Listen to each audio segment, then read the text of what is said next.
家好，我叫允兒，今日我想同你哋講一個自律守規嘅故事。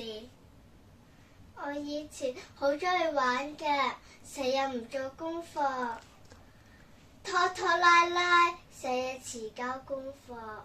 有一日，我收到一個神秘時間魔法盒，盒子話只要我學識自律守規，合理安排時間，就可以有多啲時間玩。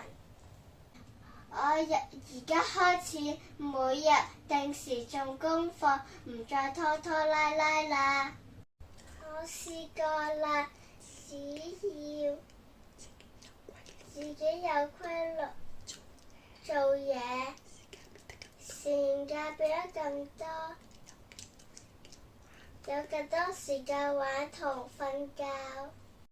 我以前覺得自律係限制，但係我而家知道自律係我嘅魔法，改變我生活嘅開心。開始。希望大家善用自己嘅時間魔法，做個乖自律小朋友。拜拜。